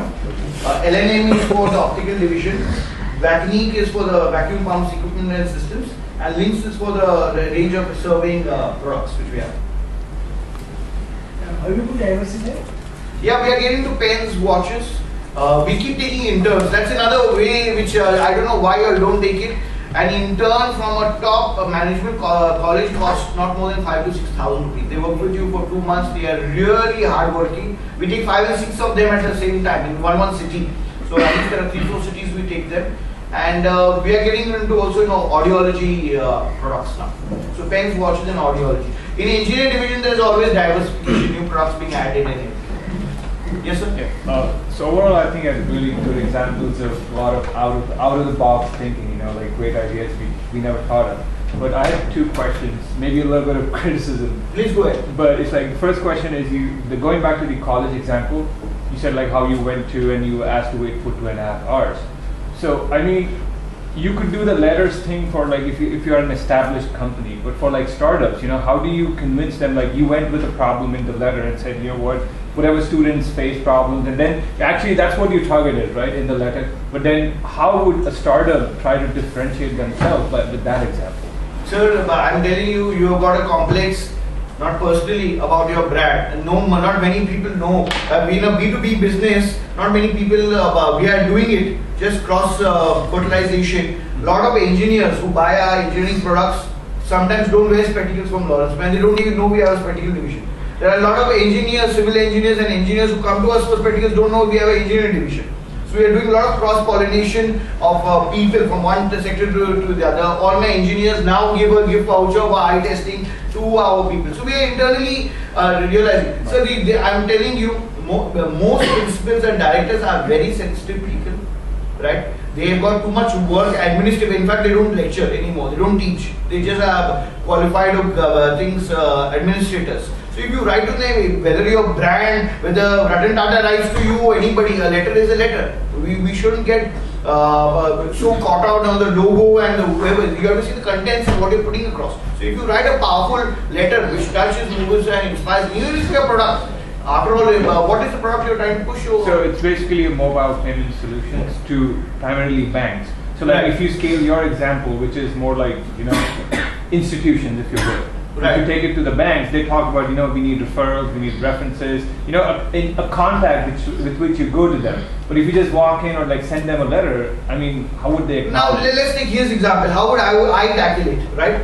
Do I have your permission to tackle this as a solution? Absolutely. Right. So there was recently a Yes Bank conference which Financial Times did. I tried it. They rang me about 12 times to tell me to come. In the end, I never attended the event. It was today. I went through the agenda. Very boring. A lot of stuff had gone over my head. So I didn't attend it. But they were very aggressive. I'm sure it was a world-class event which they did. Now a person like him should be at an event or get invited. This is what I didn't talk about, although I have it here, is that you have to be land up, I call it bargain appointments. When I was into marketing at an early stage, you would never get an appointment. You just land up at the reception desk and give your card and sit there and take some books. And today you got a laptop and just continue doing your work. The person will see you. I started Bharti Vidya Paid College of Optometry in Pune. 1 week the dean, Dr. V.N. Karandikar, did not see me. 1 week. Every Monday has to go write my chit, want to meet you for 10 minutes undisturbed. Has to be taken into his cabin. He had 8 phones. That time Madan Rao Kadam during 1996 to 98 was the education minister in Mantralaya. And he used to get some call from Delhi, from Mantralaya, and I used to be pulled out of his cabin. And on Friday, he got disgusted with me. He's a 6 feet 3 inches tall guy, Dr. V.N. Karandikar. He told me, Mendonca, what is your problem? You're not a student of Bharti Vidya Paid. You're not got 80 KT. You're not come here for admission. You're not got some candidate here for admission. What you're sitting here for 1 week over here?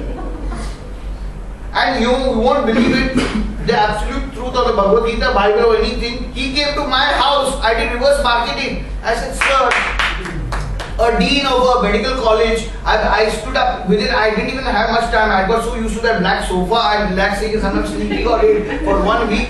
So when he stood in front of me 6 feet 3, I didn't have, he said, where did you stay? I told him, I said, you're impossible to beat. Every time I've come 4 times into your cabin and 4 times your PAs physically pulled me out because you're getting some confidence, and there was a lot of money exchange. That is the height of medical college where the capitation fees were 5, 7, 10 lakhs. And he used to have 100 or 200 people ringing him up. No mobiles during that age. Mobiles came out in 95. So it was really difficult. And he came to my house into a small chamri. It was a bachelor pad where he and 2 other professors came and heard, and today they started a whole college of optometry there. So you have to go and see. Have you seen that film Guru? Yeah. So see that film. That is what you have to do. Every day is a challenge. Every day you have to reach Chandanwadi, put it, fighting for your company, and really work hard and be passionate about it. Yes, sir. I also came to this session. I'll also answer some examples I also give you. You all can talk to each other and let's solve it. Let me get some answers from him first. From my own doubt. I also came to this session because the first person who wore spectacle in my family was my father. Okay. So I as a young kid along with my father, he said, I want to go to Lawrence and Mayo and DN Road. I would have walked into a shop when I was 8 years. Right. So obviously there was something coming all the way from Kalyan to DN Road. Nor was he working there. Right. Something which was there for generations. What is it? Like you always told that you did some new things vis-a-vis your ancestors or something. So what is it that you carried forward as good things? I would like to know. Right. So I like to there was something good, some 50 years. So I have been in the company only for the last 20 years. I joined in 14th of June. Not many of you will remember the first day of your company, but I remember 14 June 1992. So in 2012 I finished 20 years.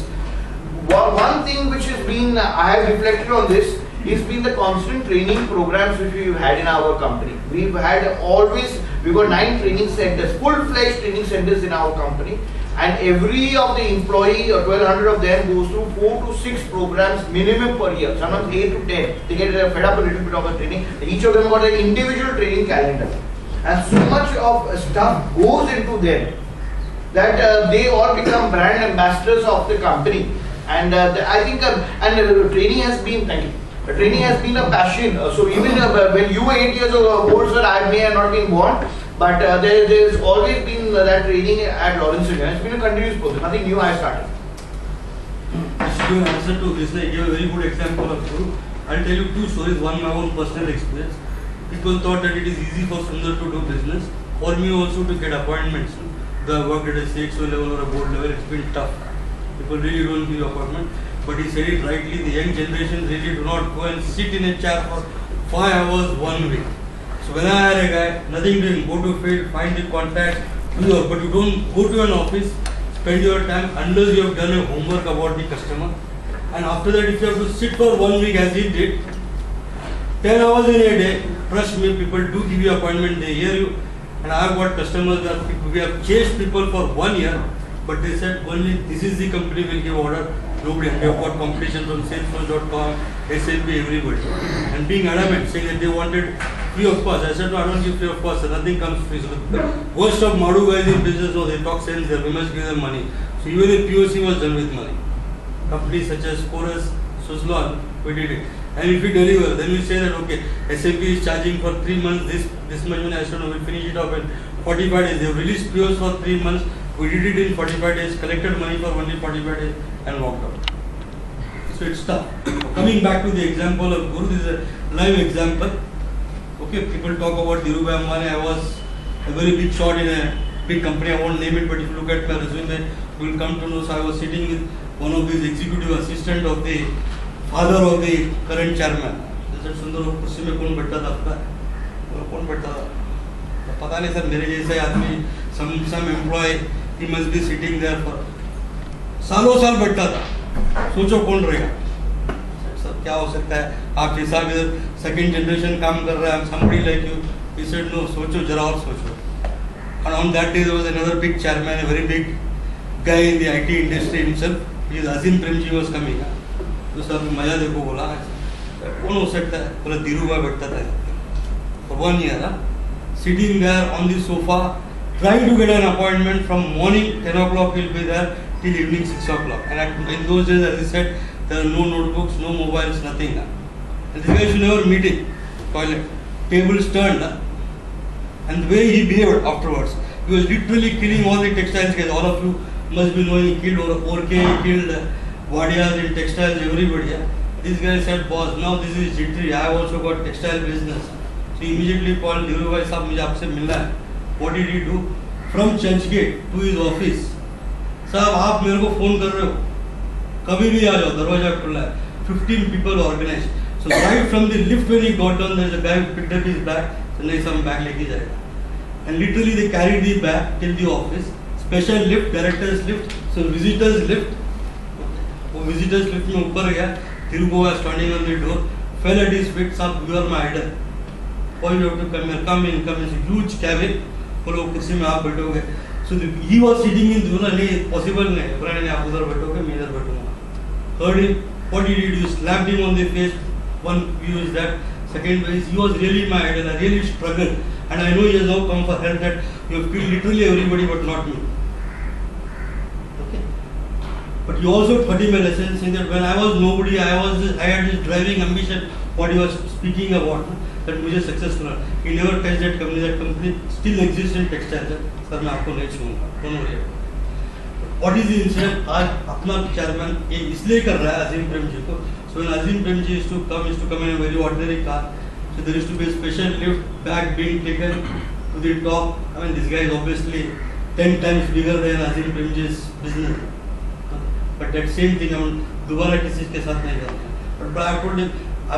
People used to say you call an appointment at 10 o'clock and then you meet you at 11:30 or sometimes you have to go back to US or to Canada wherever you came from and these are board of directors. First day I joined, I said nothing doing sir. If you call me at 10, please give me an appointment at 10. Otherwise I'm sorry because you are paying me anyway salary. It's no point sitting in this place and wasting my time.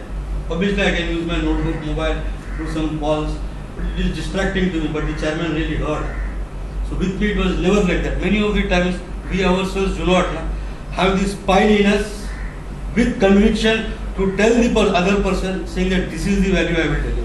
And if you go with homework, if it is 10 minutes, even a major question saying that this is your business model, this is what I give, I think people hear you. Absolutely, I second that.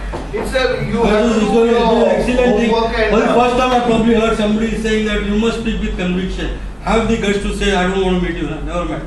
I'll take a new approach and try and ensure that you will call me and I'm not going to call you again.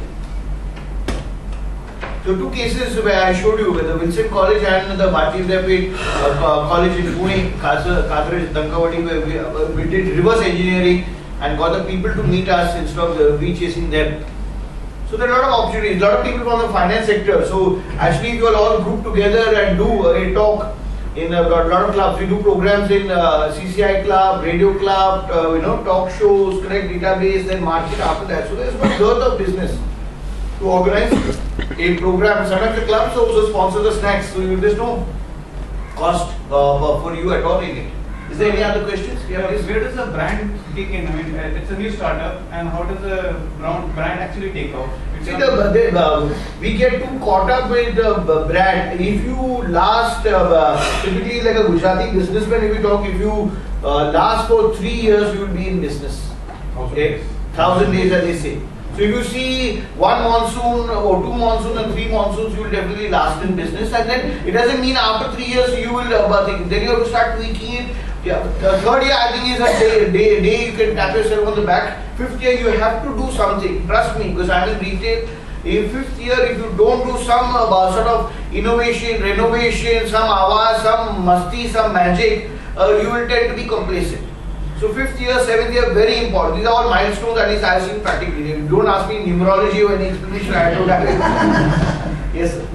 First, thank you for the excellent preparation for this project. And most of the tips that you had were something to take away and apply. And second, I just want to reiterate one thing, that being in the retail business, the importance of marketing is a given. In the moment some of us are in B2C or B2B, being entrepreneurs driving the business, operational challenges, time or pressure are such that marketing is often overlooked. That is the importance. And when you started, you said, are you in the marketplace? that I realized is the gist of it all. Could you highlight a little more in this one? Yeah. So clearly, if you say in a ratio out of 100, about 45 to 50% of my business comes from B2B, and about it varies.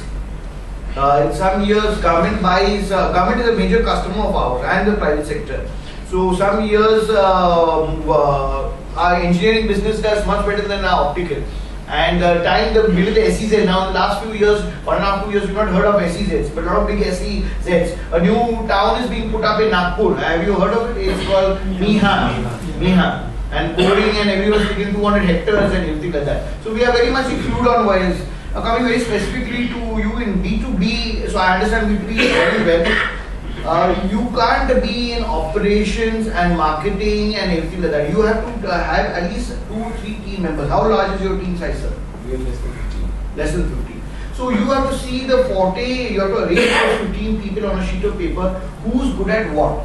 There may be some people who are just good at welcoming to the customer, or sending out emails, or following up on leads. Someone could be doing the office work, the accounts. Today you got CFO on hire, which we used to never earlier have. So chartered accountants on hire. The doctors who today, I gave an example where homeopathy used to consult from London to India and then take the money where another sister would pay up the money over here. So you have to have all sorts of. We have got 17,000 people, 17,500 people on Facebook. So you know what I did was, I asked my agency, I said, get me all their mobile numbers and email address. And you'll be shocked, I found about 400 of them from Scandinavia. I said, listen, where the hell did these people came from? Why are they chasing my company? And then there was some promotion which we did. Now I don't know what that marker does and all that, and how those fans keep getting added. But there were 400-500 which I didn't want as my customers. Oh, they're not in my target audience, they're not going to come from Scandinavia. So really understanding a 15 people team, putting it on a sheet of paper, having given a job description to each of these people. Each of them have got. So understanding what is your cost and have you understood yourself, what are you good at? And then you have to have, that's why Amitabh Bachchan today's, in fact in this economic times, he's talking very arrogantly about ABCN and all. But if you know about Amitabh Bachchan, he was a biggest failure in business. Biggest failure. Of course, corporatization of Bollywood has taken place. It's because he had put 250 MBAs, they ordered leather bags to give gifts, there's no cost control, nothing. He was just going very fast and blew up, and his house was mortgaged and he really lost his house. So understanding your own inherent strengths, where you have a well dynamics, which Sunil introduced me to, is you need all different members. Now out of our 9 directors, 3 of them are on the senior board. So one of the chairman is very balanced. One we've got is a technocrat. We call him Sam Pitroda. But you know, he keeps inventing new products. We got a finance genius there. So that's the top board team. Then out of the 6 of us, there are 2 of us in marketing, right? So everyone comes from the inherent. It's not a portfolio. So you have to choose what is inherently your strength. There's a simple thing. I don't know how many of you are fish eaters, but a river water fish, you pick it up and put it in the sea, it will die. And if you take a sea water fish, you put in the river, it will die. So these are cardinal rules of life. I don't know why someone said swim against the tide and all that nonsense. Please don't do that. What comes to you naturally, you should do that. What is in your flow, right? So you have to apply that. Don't swim against the tide. You'll be just doing something odd which is not natural. So go with what is. You try and understand yourself, understand your team members. Right, and then see what are their strengths. And then you will never have a perfect team of 11. There will be always 2 or 3 shaky wickets, or wicket ginna wala hai, some ridiculous people, some people you want to sack or you want to get them run out. So all those things, but that is how you will never have. This is not Nirvana. This is life. This is Mumbai. This is India. So you will always have odd balance, and you have to live with it. That's why every day we go get up and we pray to God. No? If there are no worries, then we won't pray to God. Anything else, sir? Madam, you talk about the product marketing. So is it relevant to the PR activities or something different? Yeah, but we use PR also in our thing. This is also a PR exercise, endorsement, and all that. I mean, you're all brand ambassadors of Lawrence India. So I'll share an example with you. You'll be shocked. When you talk about frugal marketing, the budget of Taj Mahal, the main Taj Mahal in which has the 2611, is only 1 crore of rupees for the whole year. That's less than 10 lakhs per month, 9 lakhs something. So they use PR very effectively. Every time there's a foreign chef, they have a food festival. In fact, she got criticized at a public forum in Mayfair, where they actually amortized how much PR they got post 2611 when Ratan Tata came out and Mr. Krishna Kumar came out. They amortized how many times their name came, which is a little sensitive because a lot of lives were lost in that hotel and that fire and the terrorist attack. But a lot of people use PR very effectively. With Dr. Mukesh Batra with his books, and they write books, and not all of them write all those books. They got a lot of ghostwriters and everything. It's all a part of marketing. You have to, if you can't do marketing yourself, find a consultant. So you should know your inherent strengths. You can always, if you can hire a CFO from outside, you can hire a consultant, a marketing consultant, a brand consultant. There are a lot of people available. From the 20 years ago, these people specialists were not available. They were difficult to find them. The internet was not so rampant at that time. Vivek, now people are watching for Facebook and other social media as the minimum ROI in terms of customer acquisition. So, but then you seems to be sort of evading it. You don't have any. No, I'm not evading it. See, we have got 70,500 people, but the critical thing, I could be gloating with big ego and say I got 17,500. I say, who the hell are these 17,500? Which cities are there? If we are they in the 32 cities where I am? So, it's retail is detail. You have to drill down. Say the agency is handling it for us. We'll try and gloat with very glowing reports. But why do I need 400 people from some Scandinavian countries? And how do they land it up? ICT has not answered my question, the agency. Right? So there is Mark Zulfikar, whatever his name is doing definitely some jadoo with the likes and the friends which you add over there. I don't know where I got some. I've not been to Scandinavian countries. So overemphasis. See, in the marketing mix, you've got product price, place, promotion, packaging, PR, all the things that you got people also, which is important thing. You have to do a little bit of all. You can't be in everything, but you should know where you get your business from, what really works, and what is going to work in the next 3 years' time. Does social media form a part of frugal marketing? It's not getting frugal anymore. It's getting more expensive. So ads on LinkedIn are pretty cheap. The ROI to get people, if you're really looking for people, compared to Monster, Naukri, LinkedIn gives you really value. For $1,700, you can get 400 people writing into you. Okay. So, but today a package of Western India of Naukri, which we just taken, is 80,000 rupees. 80 for a whole year. It's about 7 grand per month. In 1,700 for 1 month, LinkedIn gives you a huge response. So you should know where your people are. Monster is at a mid segment and high segment. Naukri is for entry levels, sales marketing, a lot of frontline staff. LinkedIn is for a lot of professionals, high profile. You should know which bucket to look for what. But I don't think you should. Your rest of you can't just depend on digital media for everything. We don't advertise in any papers or magazines or do cable TV advertising or flyers. We are a very strong flyer company because we are part of our Nukkad marketing. We make 35,000-40,000 flyers, put it in newspapers and all that. And we get some response. Sometimes we don't get some response. Depends on how well it is drafted, how well it is created, and the offer. The hook must be strong over there to pull in customers. Yeah, sorry. Yeah, I was trying to say that for entry-level jobs, it's very difficult to use one of these traditional media to have people. Like, you look at people for data entry jobs or content jobs. None of these actually offer a good opportunity. So, any thoughts on them? No, you have to outsource it. You are not read the classified page, sir. You open any newspaper, go to classified, and jobs which you can outsource as category. Data entry and all, outsourcing is very bad. So we need people to work. You mean spelling mistakes are there? It's not that the people are work is not happening. They try to do volume and try to charge for the volume, but quality of the work is not good. And if people who have good quality and some understanding of movie, operate a movie website, preferably. And also for like content jobs and all people which write and all the acceptable forms of media, like say Naukri, Monster, LinkedIn, other people generally.